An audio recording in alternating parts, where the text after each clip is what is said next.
How you doing with your beautiful skin, Queen? I I'm love doing your fabulous. skin. Thank you. Glowing. So are Yeah, you, though. glowing. You are glowing, girl. Well, you're glowing too. I know that you're headed to some barbecue in Kansas City and some jokes, right? Yes, 2 shows on Friday, 2 shows on Saturday. Yes. We're excited to have you. And also, Brother KT, he wanted me to tell you that he's coming through with the Gates platter. You should already know. Well, I always gain weight when I come to Kansas City. It's happy weight, though. Nothing wrong. It's happy. Hey, let the Lord use you. So, Earthquake, what are you up to? What's been new with you? Let's Well, we're in the 4th season of the TV show on Bounce called The Johnsons. I'm a part of that. I'm also a part of the 6th season of The Neighborhood, Cedric Entertainment, that's on CBS.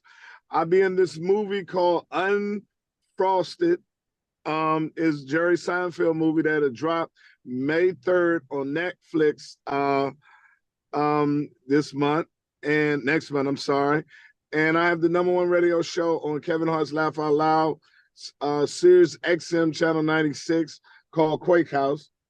And that's about it right now. Well, that sounds like a whole lot to me. Well, we gotta keep that mortgage paid. Amen to that. And mortgage paid and a lot of other things too. No, that's right. Again, let the Lord use you.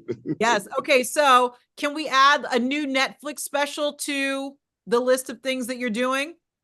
Yes, I forgot to mention that me and Dave Chappelle is going to collaborate again to do another next Netflix special this year, and we're going to film it in Atlanta. Oh, wow. Okay. So already this year, because last year you dropped Chappelle's Home Team Earthquake Legendary. And so that was on Yes. Netflix, and you're going to drop another one this year. Now, Earthquake, we all know that you and Dave Chappelle, you guys are both legendary comedians in the game, but that word is thrown out a lot, and a lot of people want to get to that level. So what makes somebody legendary, in your opinion? Consistency. You know what I mean? Consistency. High level, playing at a high level on a consistent basis.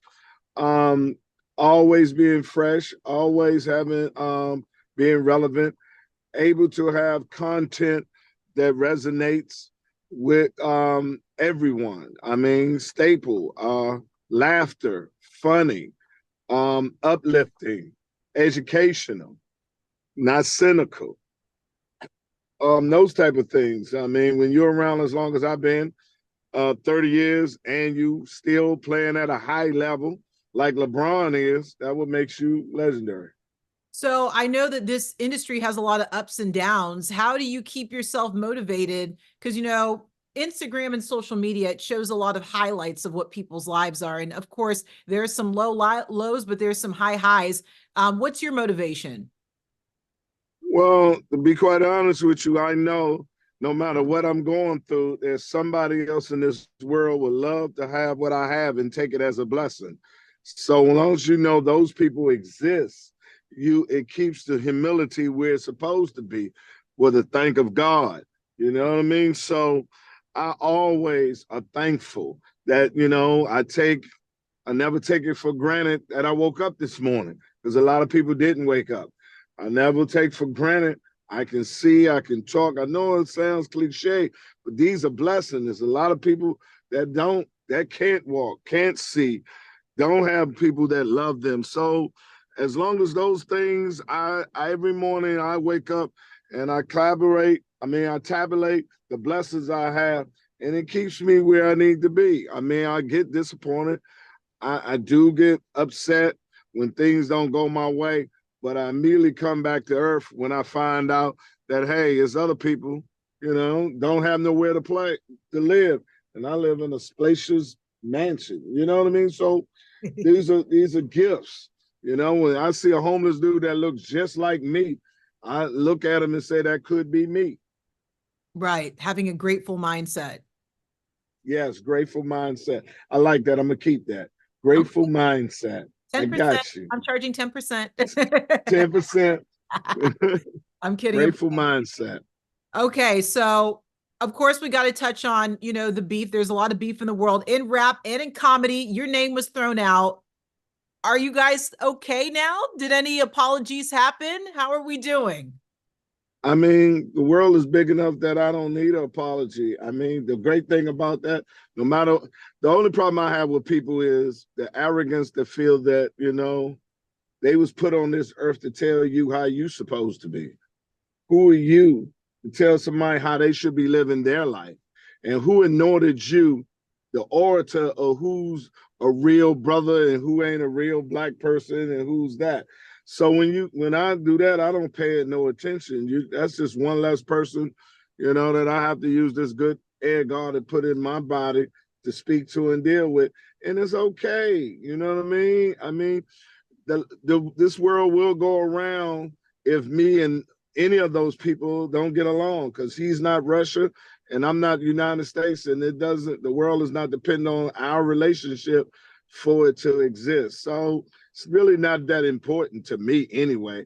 I look at it as noise. I'm a grown man. I'm in my 60s. I don't have time to worry about someone else's opinion of me that's not contributing to my standard of living.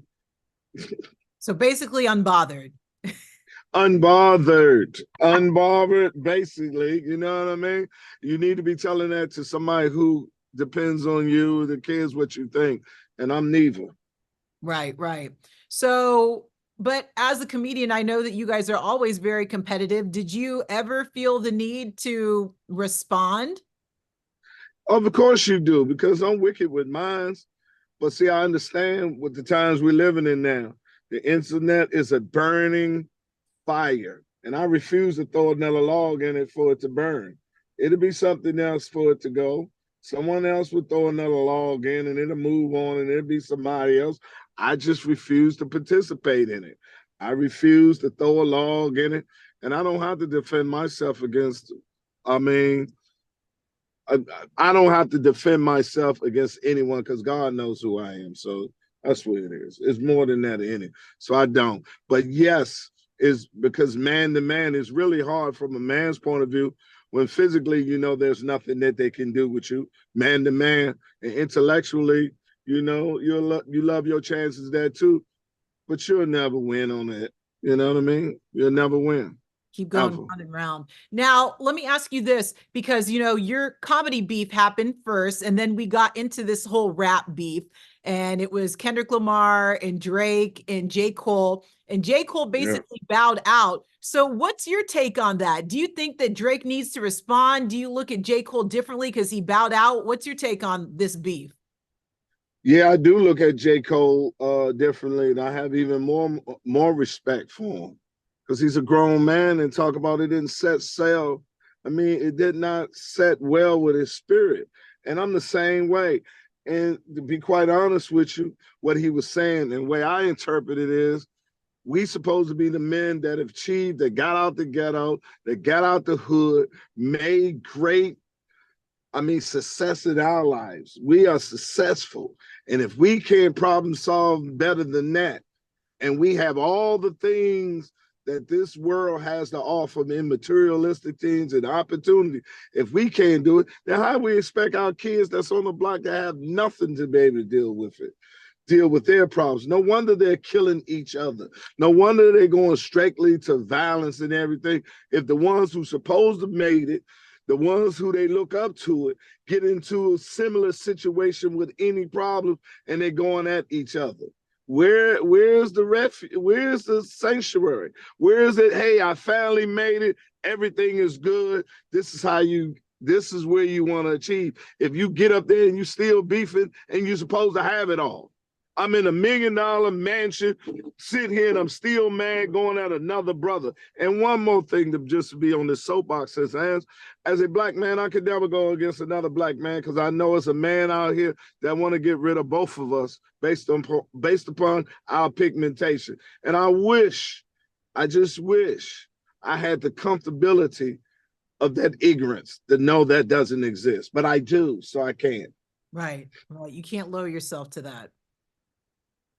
Well, because I know somebody want to hate me and you, sister, based upon that beautiful skin you got. So, you know what I mean?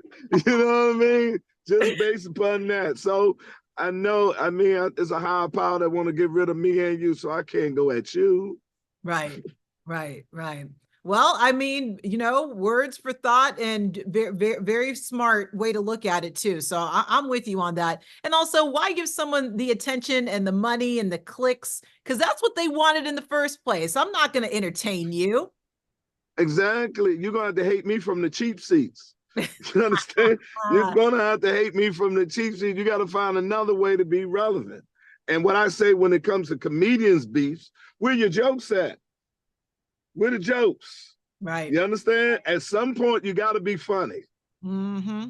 Right. Yeah. Now let's talk about social media, because me, just as a radio personality, social media is exhausting, but we can't ignore it because it's there and it's a tool that we have to use. As a comedian, how do you see social media? Because I know it can get frustrating sometimes when you have a joke and someone might put it out there and just half of the joke gets out there. What's your thoughts on social media? I look at it the same way you do, as just as a tool, and a tool that I use to promote who I am as a business, not me personally. I don't share personal things on social media because to me that's foolish. You're giving it to people and showing it people that don't know you. So why do you think they care about you? So why should you care about it? I think certain things, I live the public life, and certain thing needs to be personal and private for myself. And so I don't share it that way. I just promote what I'm doing, my business, because I am a business, of how I do it. And just that way my fans connect with it. Some other people don't see it that way. They want their fans to be a part of them, a part of their lives, how they live and who their kids is, what they do every day. I can't give you all that. I can't give you all that. And whatever I lose in exchange for not doing that, I'm willing to take that loss.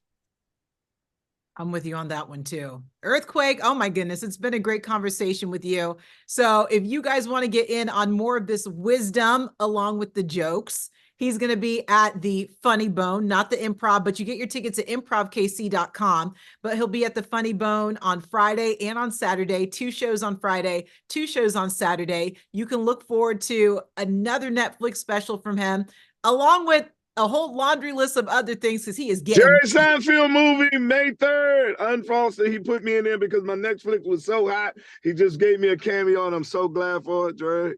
Jerry Seinfeld is an achievement. Girlfriend, I love you. Y'all can follow me at The Real Earthquake. And girl, whatever your routine is for your skin, you need to patent it and pass it around, because there's a lot of women that got bumpy face bumpy. And they, if an ant got on their face, they would think they on an anthill. That's just how many bumps they got on their face. So wash your face before you go to sleep. Do not go to sleep with your foundation on your face. Take care of your skin and drink a lot of water and get a facial once a month. There we go. And what if I told you I bathed in barbecue sauce? God dang it, gone, you, my fine rib, you fine rib, you. Earthquake, I appreciate you. I'll see you this weekend. Get your tickets and you have a good rest of your day. I appreciate you. I love you, sister, and stay strong, stay black. Bye-bye, my love. Thank you. Bye. Bye.